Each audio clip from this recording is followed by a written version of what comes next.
Welcome to Bloodbath and Beyond. Today we review Bloodsucking Bastards. Work sucks the life out of you.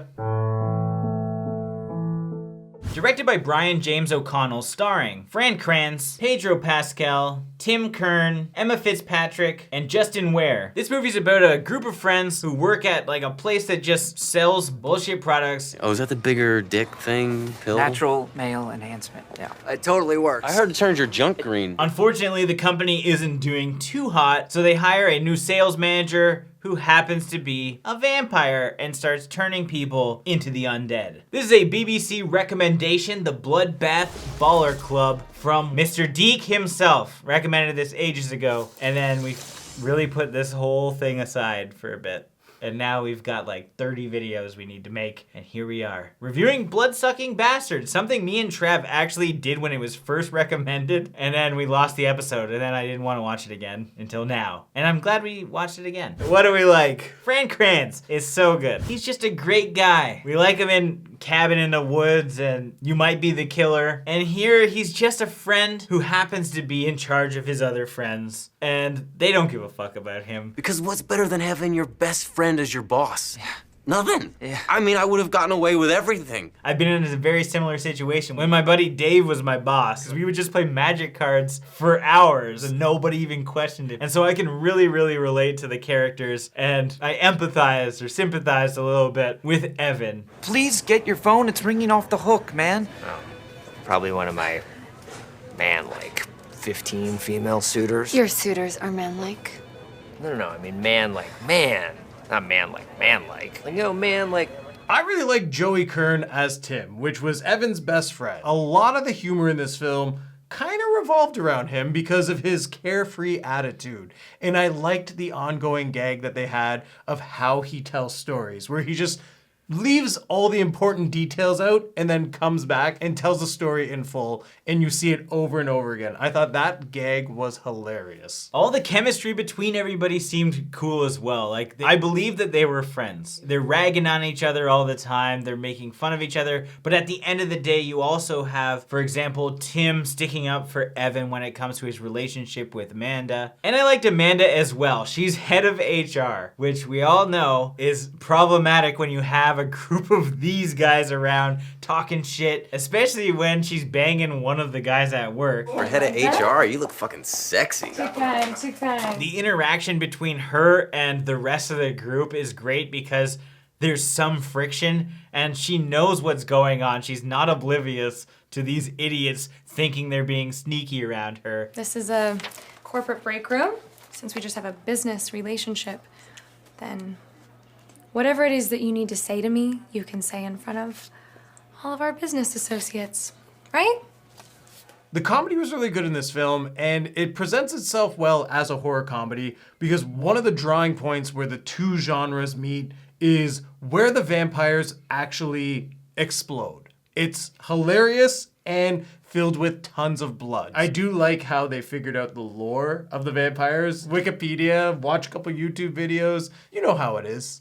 And in saying that, Frank, the Red Bull guzzling security guard that he is, was just like a really enjoyable character that meshed with the rest of the crowd. I think the friction between Evan and Max, this new sales manager, was also really helpful for just the flow of everything, because Evan wanted the job that Max has, and Max wants the girl that Evan has. So there's this nice little feud between human and vampire that's kind of fun to play with because they're competing forces and you need to have a strong villain and a strong hero. And in this case, it's these guys. I don't know how this group are the heroes. And colder, too. Look. And I think this is going to relate to a lot of people. I like the look of our vampires. Whether they're the undead and just look lifeless, or they're fully transformed with their like crazy like fangs and nails. I just thought it was cool. Like, they did a good job with the makeup effects. In saying that, let's move on to our dislikes. I liked how our vampires looked, but I didn't like that the lighting changed and the color grading changed on a shot-to-shot basis. And they would go back and forth, and it was a little bit irritating. I don't know that most people would even notice it until later on in the movie where everything becomes green. Even though I liked a lot of the humor in this movie, I did find that some some of the gags fell flat. In particular, everyone being oblivious to the vampires. It's funny once, but then they overplayed that joke. So I felt some of the humor was a little too repetitive. And why the hell did Max save my job? You know what, man? I thought that was weird too. But on the plus side, at least he didn't turn you into a vampire like everyone else. I also felt that the showdown with the vampires could have been expanded more. It was just a cluster fight right in front of the office. Do you want me to dive in? No. I need you to learn how to delegate.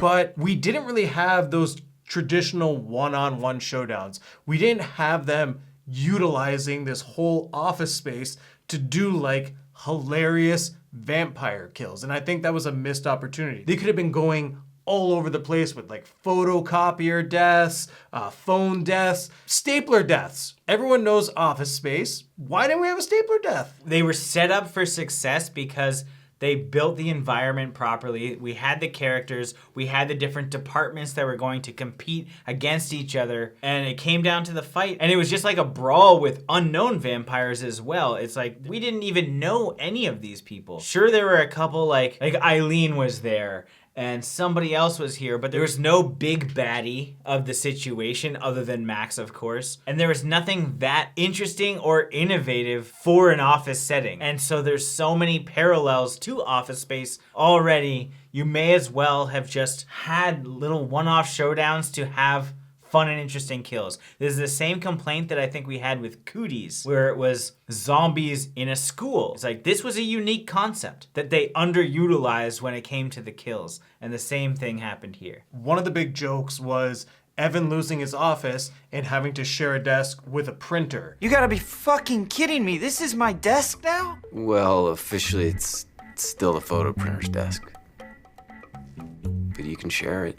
Yet the showdown with Max, he never once grabbed the printer to like use that as the final weapon. That would have made so much more sense, because like, why are you emphasizing this office item? You don't even have that anywhere in the final fight scene. Even not having like the NCAA guy Dave, who's looking for his money for like the office pool. You wouldn't happen to have that money you owe me for the NCAA pool, do you? Didn't I lose that thing? It's not about that. It's about office fun. How there was no like one-liner or like a raining of money or something that related to his core character, it baffles me. All of these characters had something unique about them that was never reintroduced later on in the final act. Jeez, the vampire that takes a bite out of you is gonna be up for a week.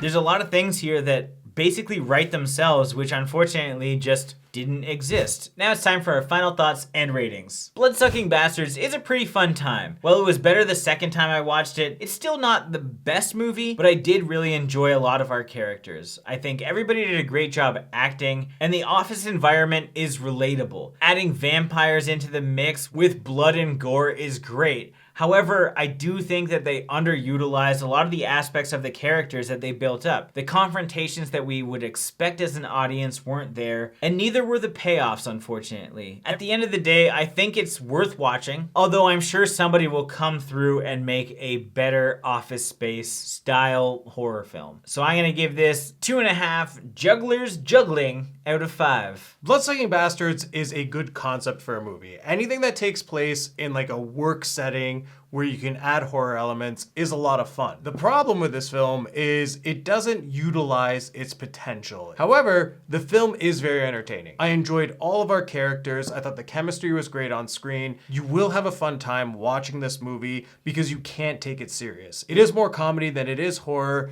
and that's okay. So with that being said, I'm gonna give this film 3 exploding burritos out of 5. Well, you know, microwaving is a pretty inexact science, Tim, so. As always, thank you for watching. Like this video and comment below with your thoughts on the film if you've seen it. If you haven't and you do want to check it out, links are in the description. And if you want to join the Bloodbath Baller Club, check out the Patreon for all of our other rewards as well. And if this is your first time here, make sure you subscribe to the channel to stay updated with everything Bloodbath and beyond.